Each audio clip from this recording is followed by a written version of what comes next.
Okay, so STAAR review number 3, we're going to be talking about trend lines. If you remember, trend lines use scatter plots. We need to figure out which line would be the line of best fit that would fit in between. If you notice that if I moved my line down here lower, that's not in the center of our data. So we want to make our trend line in the center of our data. Now, when you take the STAAR test, you can ask for patty paper. So on this one, if you did your trend line, if they practiced 11 hours, we would estimate their score to be 90%. I could see my trend line going in between. It would be right there at 90%. Okay? Number 2, if we used our trend line to predict if you make $100,000, how many accounts would you expect somebody to have? By putting it in between the center of our data, we can see we would expect them to have 9 accounts.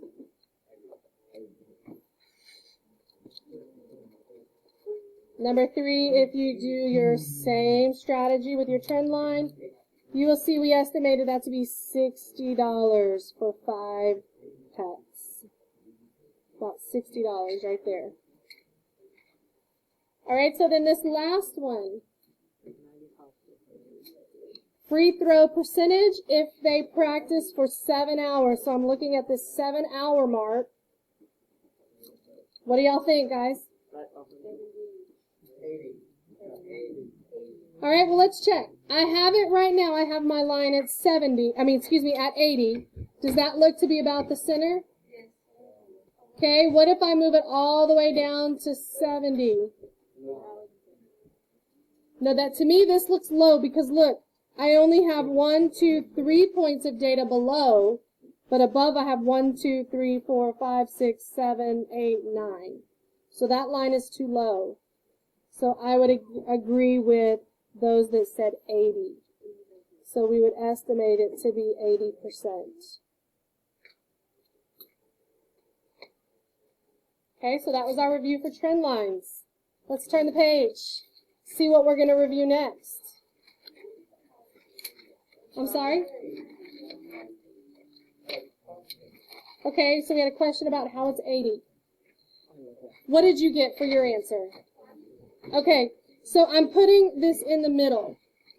So when I look at this, I know I'm at 7 hours, right? So I'm going to follow 7 hours up to where it crosses my trend line. And where it lines up with my trend line is at 80. Okay? All right. So what are we studying next? What are we going to review next? Look at your paper. Functions. It says it at the top. Functions. All right, so take your yellow study guide. Find where it talks about functions.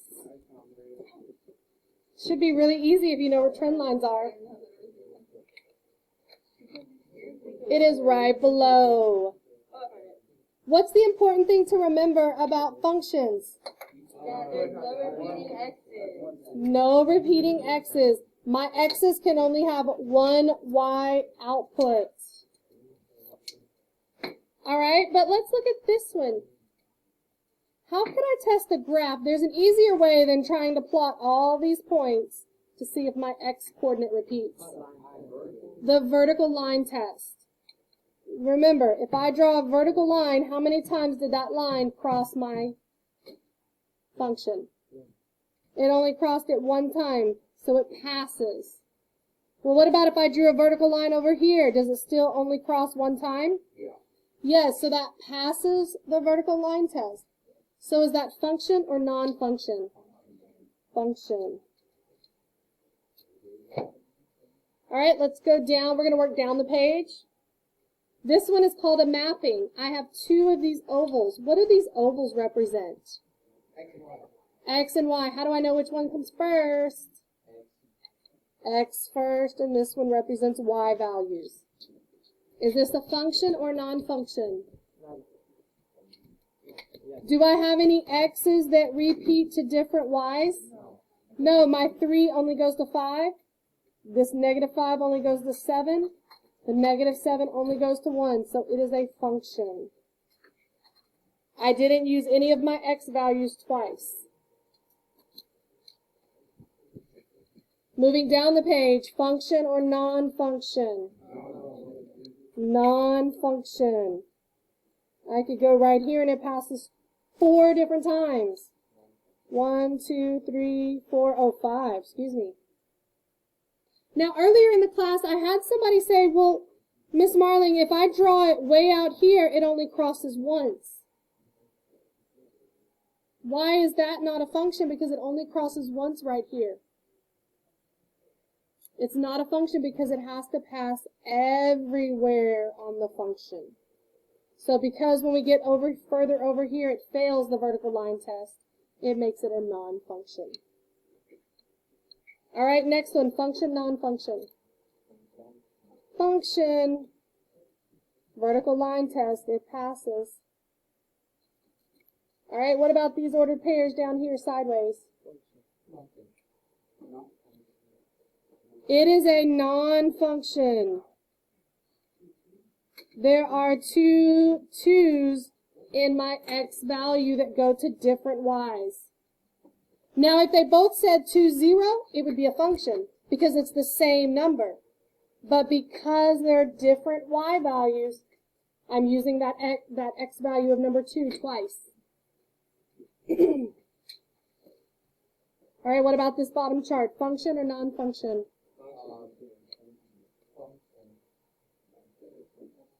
All right, what about this mapping? Non-function, how come? Because the 3 is being used twice. It's being used with a 2 and with a 10. I can't have it used with 2 different numbers. All right, the table above, function or non-function? Non-function, what makes it a non-function? The 3's, they repeat to 2 different numbers. All right, the graph above, function or non-function? Function. All right, these ordered pairs, what about these? Function. There are no repeating x's. I have a 2, a -2, a 5, and a 6. They're all different numbers. And then the last one. Non-function. Vertical line test. I can find a spot where it fails the vertical line test. Non-function. Pretty easy unit, right? Don't we wish they were all that easy? All right, let's turn it over to the last topic we're going to review today. 3 today. What is this topic over? Compound and simple interest. Simple and compound. All right, find on your study guide where it talks about interest. It's on the other side. I'll give you that hint. Yep, you found it. Notice, I put a little star note on my study guide to remind myself that this is on the formula chart. If you go look at your pink formula chart, you will see it as the last 2 items on your formula chart. Absolutely it is. You will not have the yellow sheet. You will have your formula chart. That's why when I'm studying, I made myself a note that this is on the formula chart. You will not have this yellow study guide on the STAAR test. This is just for us to use and review. All right, so let's look at question number 1. How much interest will be earned on an $500 invested at 2% simple interest for 5 years? So what's the key word? What type of problem is it? Simple interest. Circle that, highlight it, something to make it stand out. All right, let's look at our formula chart. What is the formula for simple interest? I equals PRT. So once I solve all of this, what does the I stand for? Interest. So to find the interest, I take the principal times the rate times the time. All right. I don't know the interest, so I'm going to leave that variable. Do I know the principal? How much? 500. Multiply it by the rate as a decimal. Remember, percent is out of how much? So I could take 2 divided by 100 to get a decimal. 0.02. Unlike the 5th time. Right? You sure did. You said it. Okay, and then we need to multiply by that by the time in years. So how many years? All right, use your calculator. Calculate the amount of interest. Calculate the amount of interest.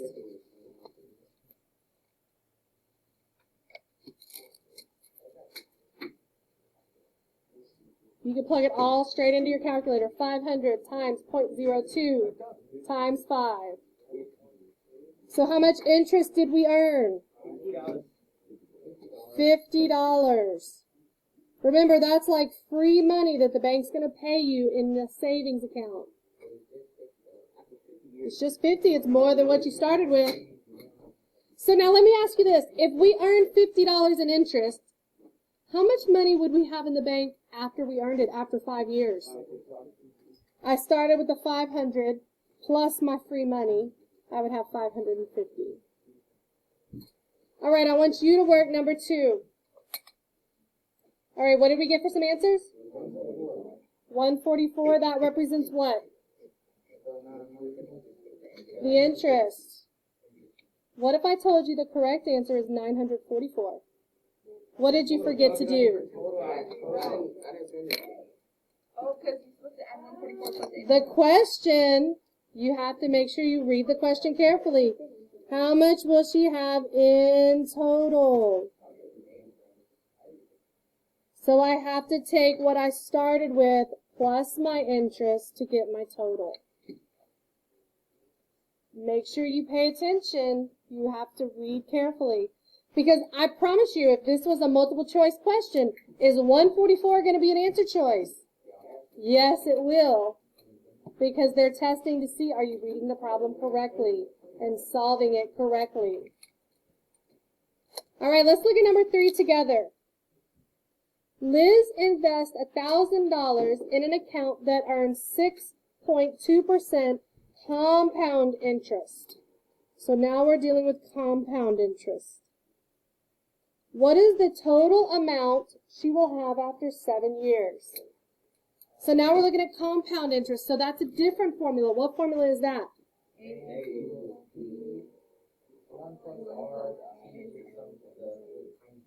All right. A equals P times 1 plus R to the power of T. So principal times 1 plus the rate to the power of the time. Now, I want you to make notes.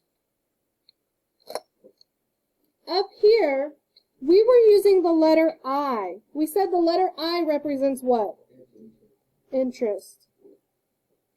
Here, we have the letter A. Can the letter A represent the amount of interest? No, it's a different letter. If it was representing interest, they would still use I. So A represents the account balance, or the total, the account balance total.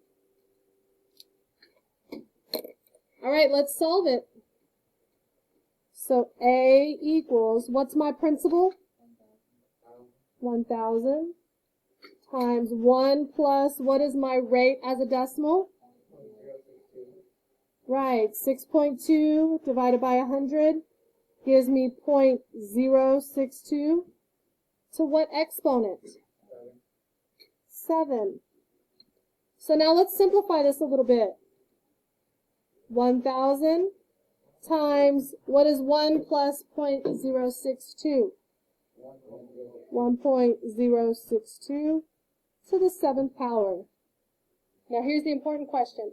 Am I going to multiply the 1,000 and the 1.062 first, or am I going to do the exponent first? Please excuse my dear Aunt Sally. Order of operations. What comes first? Parentheses, but I don't have anything to do inside. What's after parentheses? Exponents. Please excuse. So in your calculator, you can either plug this in all like it is with the parentheses, or you do 1.062 to the 7th power. Do you remember how to put the exponent 7? It's the little arrow right next to the x squared. And then multiply that by 1,000.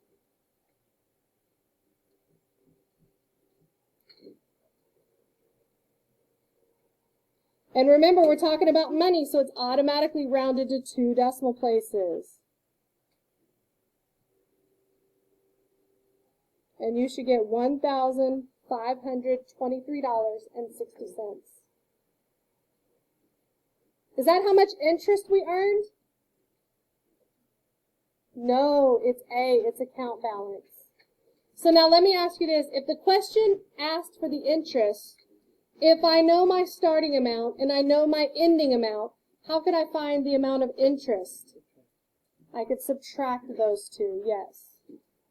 All right, I want you to try number 4 on your own. Okay? So remember, it's asking for how much interest will he pay. But because it's a compound interest formula, we're solving for the account balance. That's the total account balance. But in order to find the interest, I have to take the ending balance minus my principal that I started with. So $4,014.76. All right, try number 5 on your own, please. All right, so let's look at this. Kylie puts some money in a savings account, and Sam does. Kylie's is simple interest, Sam's is compound. They want to know who will have more money at the end of 5 years. So we have to compare our total balances, right? So at the end of 5 years, how much money does Kylie have? 50. Not 50. She has a total of 250. If you got 50, you found the interest, which was correct. But remember, that's not her total amount. Her total amount is 200 that she started with, plus her $50, that is 250. So you had to do this extra little step to find Kylie's total. Now Sam, when you're solving Sam's interest, it already solves for the total. And then to figure out who has more, how much more, well, Sam's the one that has more, and we subtract, he has $97.78 more. It would be Kylie. If there was asking who had more interest. Ah, Kylie earned more interest. That's right, because Kylie earned $50 interest. Sam only earned $47.78. But compound interest compounds more frequently, so you earn money at the end. She put in an extra $100, so she had more to start with. All right, this was our review. We reviewed 3 topics today. We reviewed functions, trend lines, and interest. There are 3 post-assessments for you to take.